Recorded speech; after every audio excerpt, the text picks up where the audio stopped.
Turkiya bo'yicha foydali maslahatlar. Xullas, videoni oxirigacha ko'ramiz. Turkiyaga sezon boshlanganiga ancha bo'ldi va ko'pchilik ayollarimiz Turkiyaga turpakat qaraguncha mendan so'rashadi, Dilafruz, shopping qilish uchun Turkiyani qaysi shahriga borishimiz kerak deb.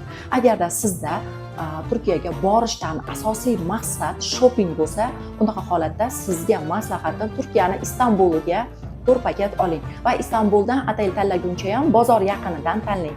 Shunda kunduzi siz shopping qilasiz, kechgalikka Istanbul ko'chalari bo'ylab massa qilib sayohat qilasiz.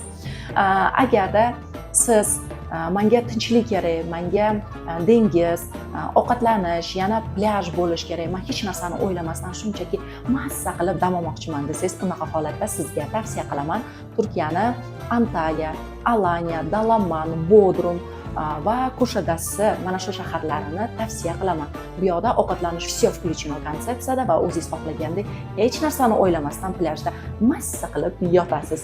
Agarda sizda energiya ko'p bo'ladigan bo'lsa va bitta borganda Turkiyani 4-5 ta shahrini ko'rib kelish xohlasangiz, unaqa holatda sizga maslahatim Turkiya bo'ylab ekskursiyali gruppa bilan birgalikda paketni oling. Xullas, sanab o'tgan Turkiyaning barcha shaharlariga sotuvda tayyor paketlar bor.